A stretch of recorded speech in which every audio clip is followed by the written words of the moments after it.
Al principio no estás frente a un mundo como lo conoces.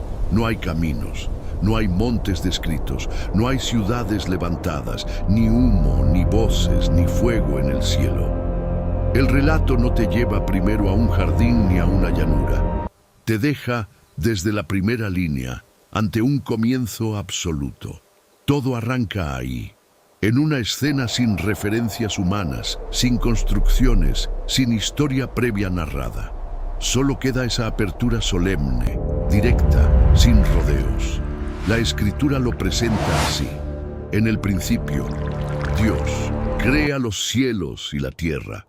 No lo discute, no lo desarrolla con explicaciones largas, no muestra un proceso detallado en ese primer instante. Lo enuncia, y esa sola afirmación sostiene toda la escena. Antes de cualquier otra descripción, antes de cualquier separación o nombre, está Dios actuando al inicio de todo. El ambiente sugiere inmensidad, una amplitud que no se puede medir desde abajo porque todavía no hay nadie allí contemplando. No hay testigos humanos, no hay ruido de multitud, solo el peso de ese comienzo. Y entonces surge la tensión. Porque el texto ya habló del principio, ya habló de los cielos y de la tierra, pero todavía no menciona al sol. No aparece aún ninguna lumbrera en el cielo. No se detalla resplandor de amanecer, ni una fuente visible de claridad. Y sin embargo, desde este primer movimiento del relato, queda abierta una pregunta que no se resuelve de inmediato. Si el sol todavía no ha sido nombrado, ¿de dónde saldrá la luz? Ese es el detalle que queda, suspendido desde el arranque. El relato avanza, pero no responde enseguida. Primero te deja sentir el vacío de esa ausencia. Primero te hace mirar el principio tal como ha sido dicho, con sobriedad, con firmeza, con un silencio que pesa. Y en ese silencio, la pregunta permanece. Poco después, la escena se abrirá más. El texto mostrará cómo era esa tierra al comienzo y qué cubría aquel abismo. Ahí, el ambiente se volverá todavía más denso. Poco después, el relato se acerca más a esa primera escena y deja ver cómo estaba la tierra.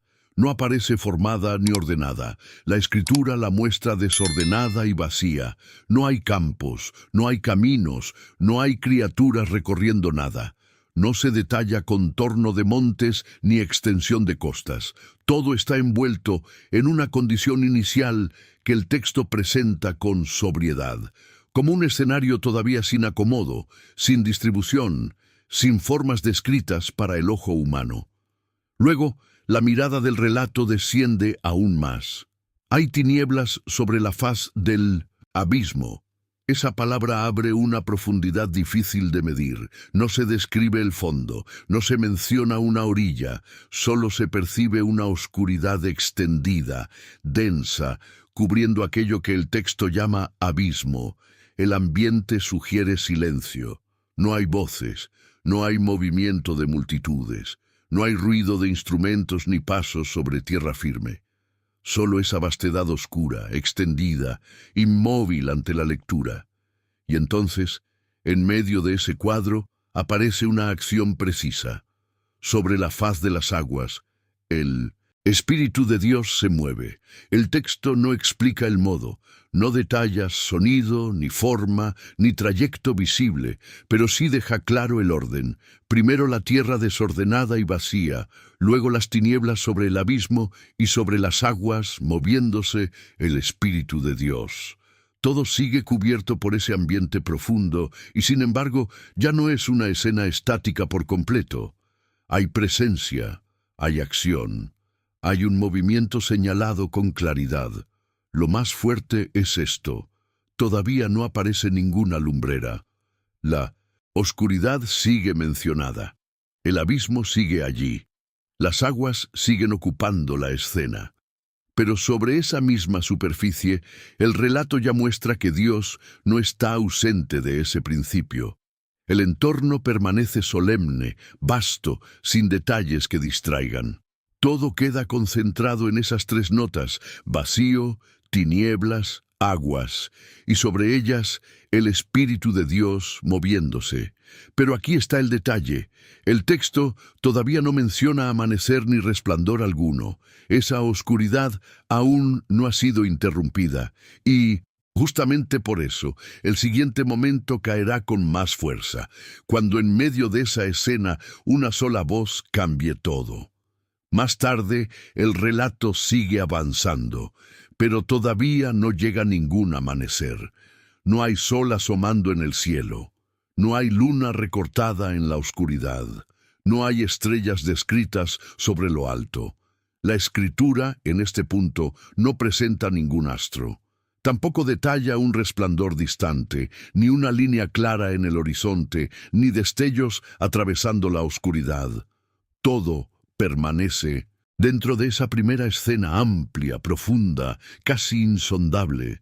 Lo que se percibe sigue siendo lo mismo que el texto ya dejó delante: aguas, oscuridad y vacío. El ambiente no cambia todavía por la aparición de una luz visible. No se menciona color, ni brillo, ni sombra proyectada. Solo permanece ese escenario extendido, cubierto por tinieblas, con la faz del abismo delante y las aguas ocupando la escena. No hay tierra firme descrita como punto de apoyo para la mirada. No hay un borde que cierre el cuadro. Todo sigue abierto, vasto, silencioso. Y aquí está el detalle. El relato se toma este momento antes de mostrar cualquier cambio. No se precipita.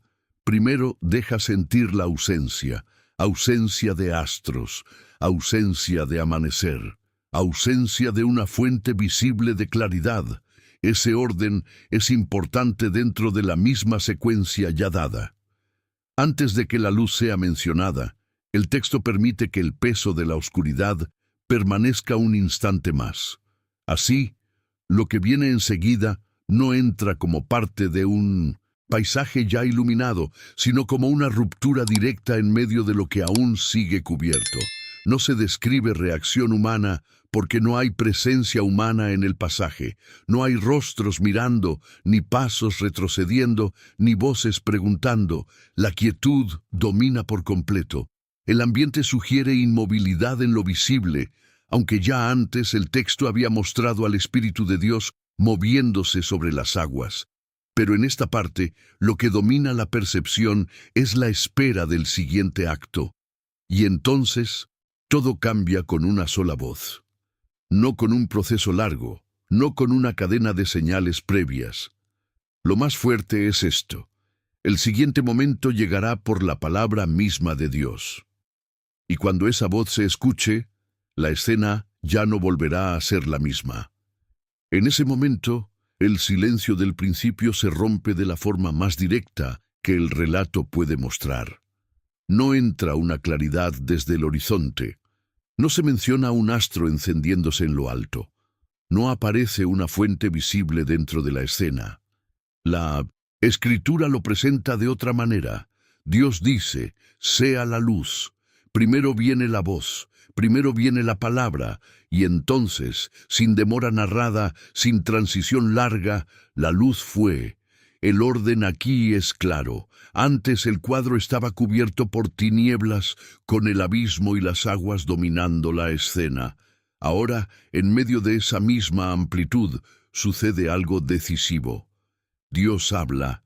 El texto no agrega gestos, no detalla movimientos alrededor, no describe sonido de viento ni temblor de aguas en ese instante. Solo deja la frase con toda su fuerza, y enseguida muestra el resultado. La luz existe.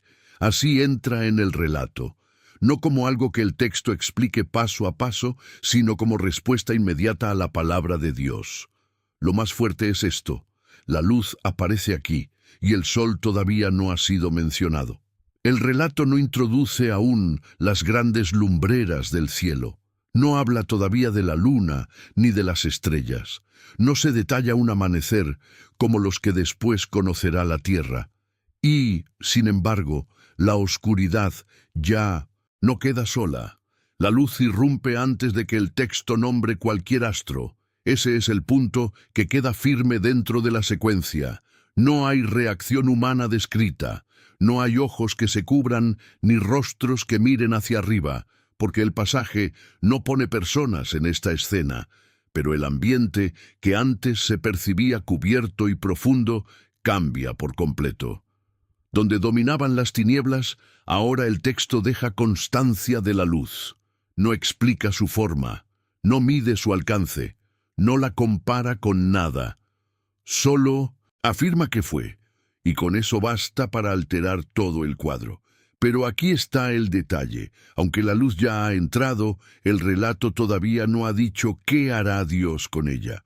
Aún falta ver cómo la distingue, cómo la contempla y qué lugar ocupa frente a las tinieblas. Ahí es donde la escena dará su siguiente paso. Después de que la luz aparece por la palabra de Dios, el relato no se detiene en una lucha, no muestra resistencia, no describe una fuerza enfrentándose a otra. Tampoco presenta un proceso largo, como si la claridad tuviera que abrirse paso poco a poco entre las tinieblas. La Escritura lo cuenta con una sobriedad total. Dios habla y la luz existe, así de directo, así de firme. El ambiente, que antes estaba marcado por la oscuridad sobre el abismo y por la superficie de las aguas, queda ahora bajo esa nueva realidad que el texto acaba de establecer. Pero aquí está el detalle. Aunque la luz ya está presente, el relato todavía no explica todo lo que vendrá después. No se pone a describir su intensidad, no mide su alcance, no te dice cómo se ve sobre las aguas, ni cómo se distribuye en la escena. Solo deja claro el orden de lo ocurrido. Primero, la voz de Dios. Después, la luz. Ese paso no tarda. No necesita desarrollo adicional en el texto. No hay demora narrada entre la palabra y el resultado.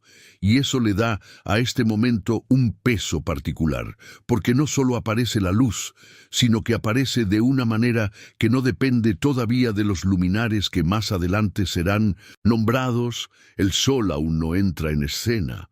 La luna todavía no es mencionada, las estrellas tampoco.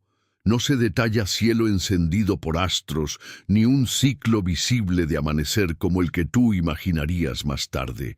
Aquí solo está ese hecho central. Dios habla, y la luz ya es una realidad dentro del relato. La reacción visible en esta parte sigue siendo la quietud del propio escenario. No hay seres humanos observando. No hay criaturas que respondan con asombro. El texto no pone ojos ni voces en ese instante.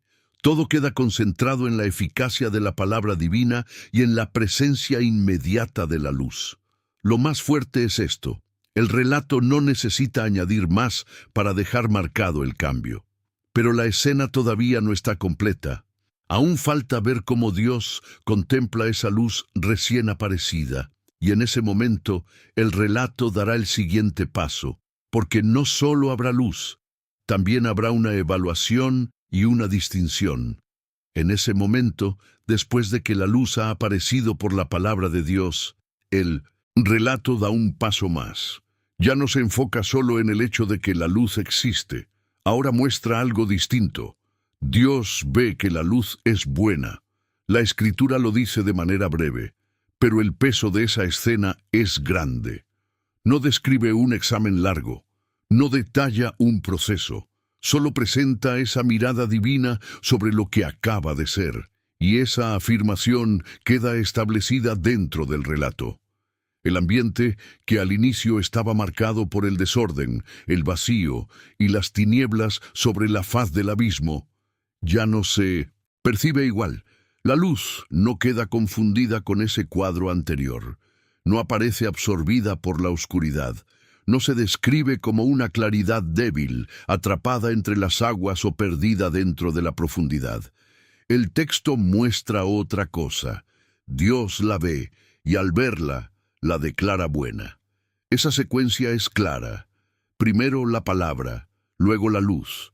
Después, la mirada de Dios sobre esa luz. Pero aquí está el detalle. La Escritura no introduce discusión ni contraste en este punto.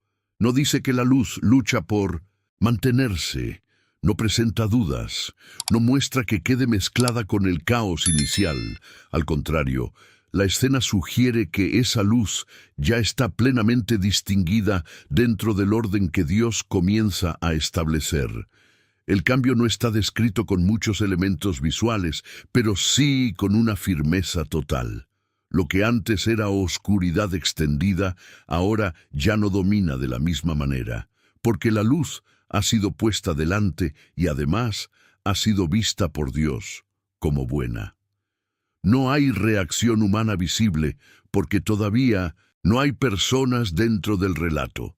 No hay ojos que contemplen la escena ni voces que respondan.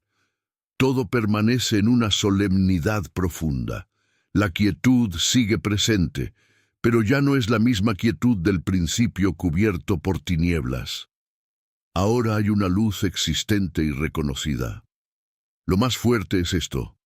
Dios no solo la trae a la existencia, también la distingue con su mirada y la afirma como buena.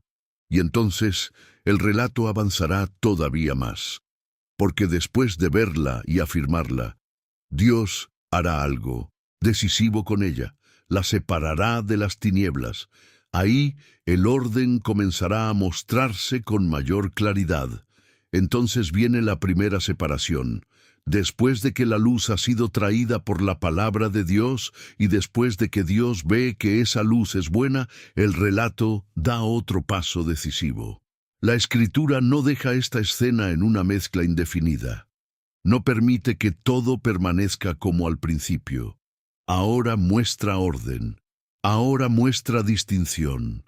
Dios separa la luz de las tinieblas. El ambiente, hasta este punto, venía cargando el peso de aquel comienzo, el abismo, las aguas, la oscuridad extendida. Pero aquí está el detalle. Lo que antes aparecía cubierto y junto, ya no permanece así. El texto no describe una frontera dibujada ante los ojos, no explica cómo se ve esa línea, no detalla sombras avanzando ni claridad retrocediendo. Solo narra el hecho central con firmeza. Dios separa. Eso basta para cambiar toda la escena. El orden del relato es claro y preciso. Primero hubo tinieblas sobre la faz del abismo. Luego Dios dijo, «Sea la luz». Después vio que la luz era buena. Y en ese momento viene esta acción. La luz queda apartada de las tinieblas. Ya no se presentan mezcladas como al comienzo. Ya no ocupan el mismo lugar dentro de la escena del mismo modo. Lo más fuerte es esto. Primero llegó la luz y luego vino el orden visible. No hay reacción humana, porque el pasaje todavía no pone a nadie dentro de esta escena. No hay rostros observando la separación. No hay voces preguntando qué está ocurriendo. La quietud sigue presente, pero ya no es la quietud del caos inicial. Ahora es la quietud de una realidad que ha sido ordenada por Dios. El ambiente sugiere una diferencia ya establecida, una distinción que no estaba antes y que ahora queda firme dentro del relato. Y nadie lo vio venir, porque la Escritura no había mostrado aún este desenlace al inicio del cuadro oscuro. Primero dejó ver el vacío, las aguas, las tinieblas, pero ahora todo cambia con esta separación. La escena ya no queda definida solo por la existencia de la luz, sino por su distinción frente a la oscuridad. Poco después, el relato avanzará aún más, porque Dios no solo separará la luz de las tinieblas, también les dará nombre. Ahí, lo que ya fue distinguido quedará nombrado dentro del orden de este primer día. Después de la separación, el relato no deja las cosas en silencio. No solo muestra que la luz ha quedado apartada de las tinieblas. Ahora da un paso más, y ese paso fija el orden con palabras precisas. A la luz, Dios la llama día. A las tinieblas las llama noche. El texto lo presenta con la misma sobriedad con la que ha venido avanzando desde el principio. Primero la creación, luego la aparición de la luz. después la separación y ahora el nombramiento. El ambiente hasta este punto todavía conserva esa amplitud inicial que la escritura no describe con paisajes detallados. No hay montes señalados, no hay árboles, no hay ciudades, patios, puertas ni lámparas humanas. Solo ese escenario primordial, abierto, inmenso, donde ya no todo está mezclado como al inicio. Y en ese escenario, el hecho de nombrar cambia la percepción de lo que existe. La luz ya no aparece solamente como una claridad presente. Las tinieblas ya no quedan solo como oscuridad extendida. Ahora ambas quedan identificadas dentro del relato. Pero aquí está el detalle. Al recibir nombre, dejan de presentarse solo como condiciones del ambiente. El texto muestra que pasan a ocupar un lugar definido dentro del orden que Dios está estableciendo. Día, noche, dos realidades ya distinguidas, ya separadas, ahora también nombradas. El movimiento del relato es firme, no se detiene a explicar por qué esos nombres, no desarrolla una descripción larga, solo los establece y con eso la escena da otro paso hacia un mundo ordenado. No hay reacción humana visible, porque aún no hay presencia humana en el pasaje. No hay miradas levantadas hacia el cielo, ni voces repitiendo esos nombres. La quietud sigue dominando la escena, pero ahora es una quietud distinta. Lo que antes era vacío cubierto por oscuridad, ahora contiene una diferencia clara, reconocida y nombrada. Lo más fuerte es esto. El tiempo empieza a sentirse distinto desde el momento en que la luz y las tinieblas reciben nombre, y entonces el relato seguirá avanzando, porque después del nombre vendrá la primera marca completa de ese ciclo, tarde y mañana. Ahí, lo que ya fue separado y nombrado quedará contado como el día 1. Fue la tarde y fue la mañana, día 1. Así lo cierra la Escritura. Después de la luz, después de que Dios la ve como buena, después de separarla de las tinieblas y de llamar día a la luz y noche a las tinieblas, el relato marca este primer ciclo completo. No lo describe con detalles de colores en el cielo ni con movimientos visibles de astros, porque hasta aquí esos luminares aún no han sido mencionados, pero el orden del texto ya ha quedado establecido. Tarde, mañana, día 1. El ambiente sigue siendo solemne, amplio, casi desnudo de referencias conocidas. No hay todavía paisajes poblados, ni criaturas recorriendo la escena, ni voces humanas contando el tiempo. Y, sin embargo, el tiempo ya ha sido señalado dentro del relato. La tarde llega como parte de ese primer orden. Luego viene la mañana. El texto no detalla cómo se ven las aguas en esa transición, ni cómo cae la oscuridad o cómo regresa la claridad. Solo afirma la secuencia con claridad. Esa es la fuerza de este momento. No necesita adornos para dejar marcado el cierre de la primera escena. Lo más fuerte es esto. Ya hubo una distinción real entre día y noche antes de que el relato mencione al sol, a la luna o a las estrellas. Esa tensión no desaparece al terminar el día 1. Al contrario, permanece suspendida sobre la escena. Porque si el texto ya contó tarde y mañana, si ya habló de día y noche, entonces la pregunta sigue viva, casi más fuerte que antes. ¿Qué papel tendrán después el sol y la luna? No hay reacción humana visible, porque aún no hay ojos humanos contemplando esta primera jornada.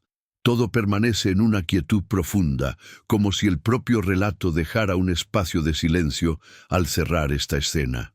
Día 1. Primer ciclo. Primera cuenta completa del tiempo dentro de la historia. Pero aquí está el detalle.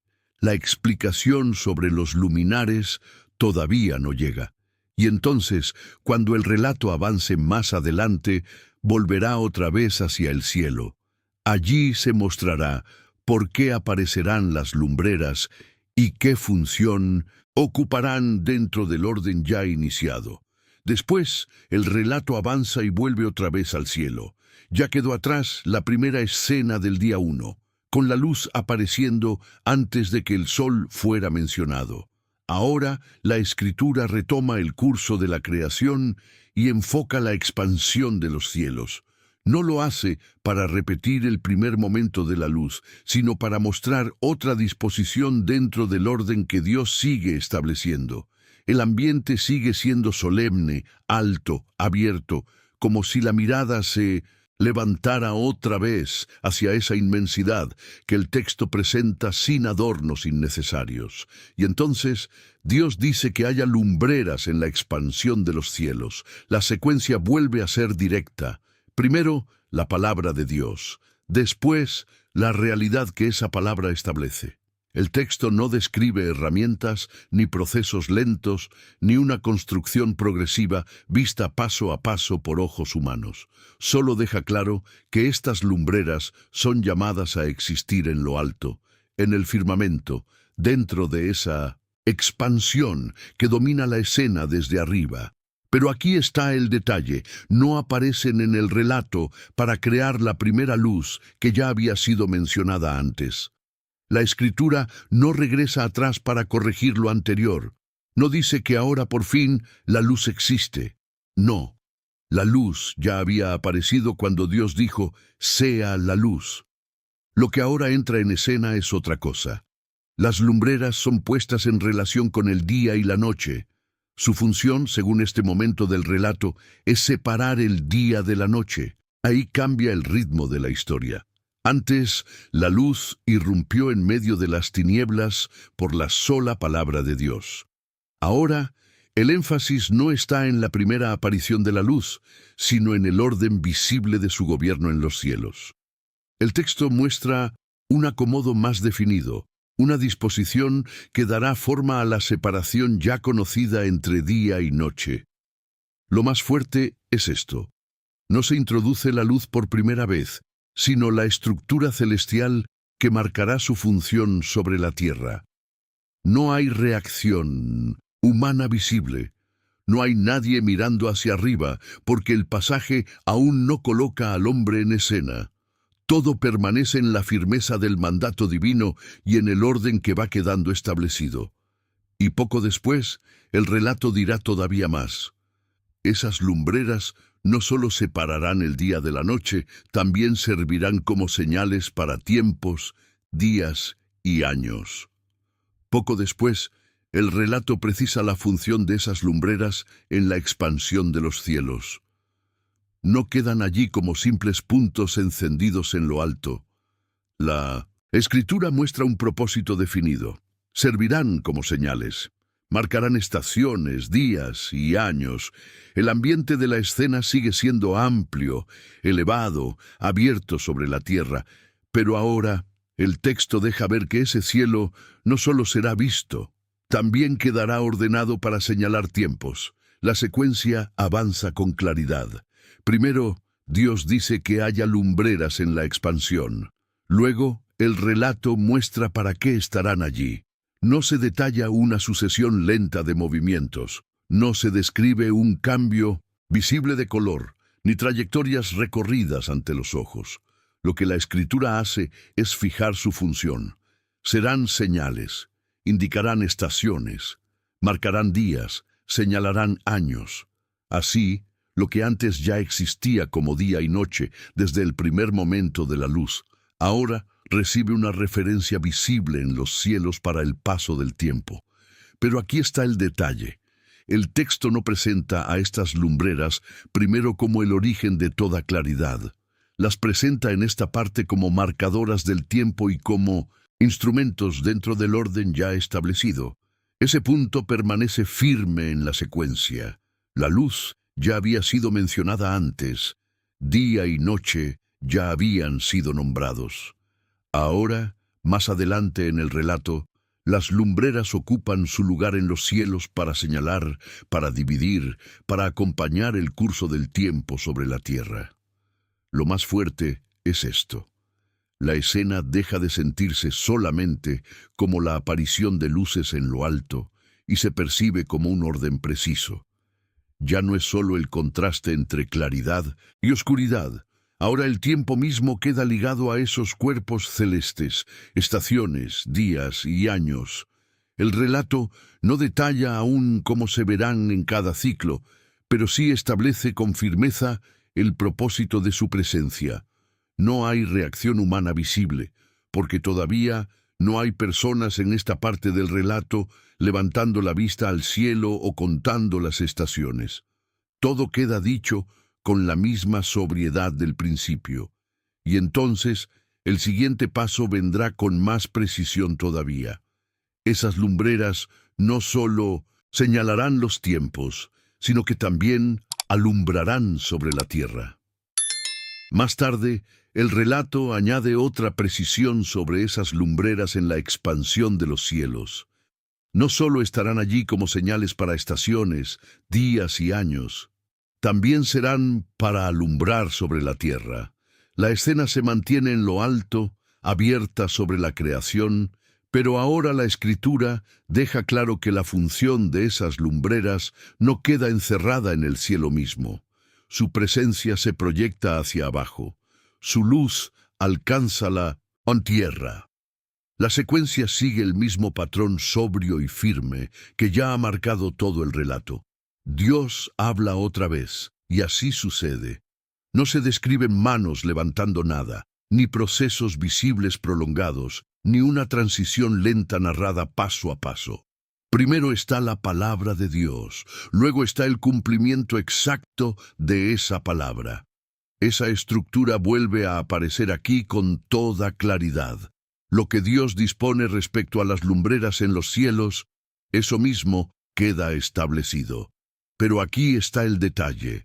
El texto no presenta este momento como si la tierra recibiera por primera vez cualquier forma de luz. Esa primera aparición ya había sido narrada antes, cuando Dios dijo, «Sea la luz». Lo que ahora muestra la Escritura es otra disposición dentro del orden de la creación. Estas lumbreras son colocadas con una función definida, alumbrar sobre la tierra desde la expansión de los cielos. Lo más fuerte es esto. La misma autoridad que hizo aparecer la luz al principio, ahora establece los cuerpos celestes que ejercerán esa función de manera visible. El ambiente sugiere altura, amplitud, una bóveda extendida sobre la tierra. No se detalla color, ni intensidad, ni trayectorias específicas en este punto. El texto se concentra en el orden, lumbreras en los cielos, luz sobre la tierra, cumplimiento inmediato de la palabra divina. Y otra vez, no hay reacción humana visible, no hay ojos contemplando el cielo ni manos señalando hacia arriba. La escena sigue sin testigos humanos, sostenida solo por la firmeza de lo que Dios dice y por el efecto de su mandato. Y entonces, el relato avanzará todavía más. Porque después de establecer la función general de esas lumbreras, vendrá una precisión más concreta. Una será mayor, otra menor. Ahí, el orden del cielo quedará todavía más definido. Y entonces, el relato entra en una precisión más concreta. Después de anunciar las lumbreras en la expansión de los cielos, después de señalar su función sobre la tierra y sobre el tiempo, la Escritura dice que Dios hace las dos grandes lumbreras. La escena se mantiene elevada, abierta, sin adornos innecesarios. No se describe un cielo lleno de figuras ni movimientos detallados. El texto va directo al orden de lo que queda establecido arriba. Primero aparece la distinción entre ambas. La lumbrera mayor queda para señorear en el día, la lumbrera menor para señorear en la noche. El relato no se detiene a explicar tamaños con medidas, ni distancias, ni trayectorias. No detalla cómo gira una ni cómo Avanza la otra, solo muestra la distribución que Dios les asigna. Una ocupa el gobierno del día, la otra ocupa el gobierno de la noche. Así, lo que ya había sido separado desde antes, luz y tinieblas, día y noche, ahora recibe también lumbreras concretas que quedan vinculadas a ese orden. Pero aquí está el detalle. El texto no presenta a estas dos grandes lumbreras como si estuvieran corrigiendo algo que faltaba al principio. La secuencia ya venía marcada desde antes. Primero apareció la luz, después vino la separación, luego el nombre de día y noche. Y ahora, más adelante, estas lumbreras son hechas y colocadas con funciones definidas dentro de ese orden. Lo más fuerte es esto. El gobierno visible del día y de la noche queda ahora asignado en los cielos. Y entonces, casi sin pausa, el relato añade una frase breve, pero enorme en alcance. Hizo también las estrellas. No desarrolla una escena aparte para ellas. No enumera sus nombres. No describe constelaciones ni posiciones específicas. Solo las menciona así, con una sencillez que deja sentir la amplitud de lo creado. En esa misma escena del cielo ordenado también están las estrellas. No hay reacción humana visible, no hay nadie levantando el rostro para contar los astros. Todo sigue dentro de esa solemnidad inicial, sin testigos humanos, sostenido por la palabra y la obra de Dios. Y poco después, la Escritura dará un paso más. Mostrará dónde quedan puestas estas lumbreras y qué harán desde allí sobre la tierra. Después de hacer las dos grandes lumbreras y de mencionar también las estrellas, el relato muestra el siguiente paso con claridad. Dios las pone en la expansión de los cielos. No quedan descritas como algo cercano a la tierra, ni suspendidas sin propósito. La Escritura las ubica arriba, en ese firmamento amplio que domina la escena desde lo alto. Allí quedan establecidas. Allí ocupan el lugar que Dios les asigna.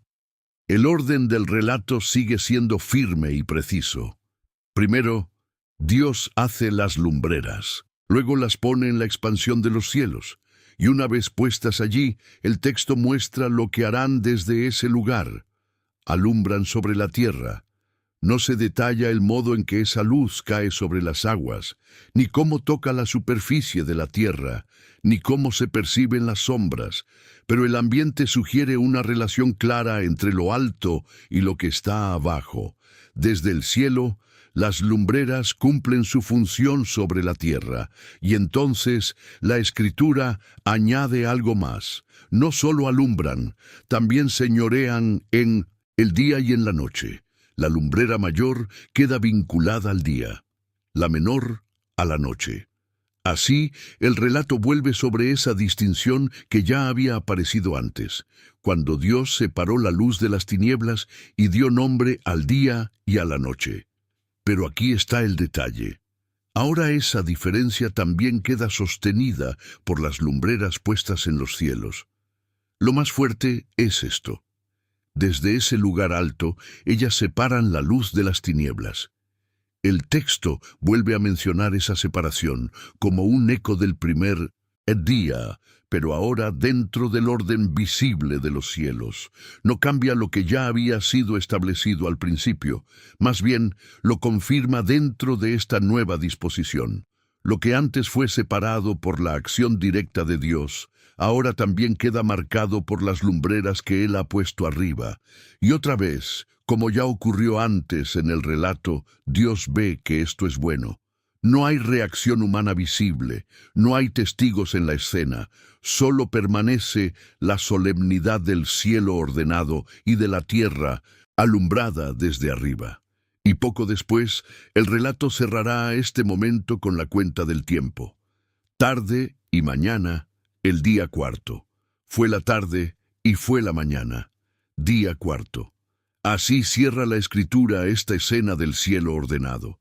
Después de decir que Dios hizo las dos grandes lumbreras, después de mencionar también las estrellas, después de mostrar que fueron puestas en la expansión de los cielos, para alumbrar sobre la tierra, para señorear en el día y en la noche, y para separar la luz de las tinieblas. El relato marca el cierre de esta jornada.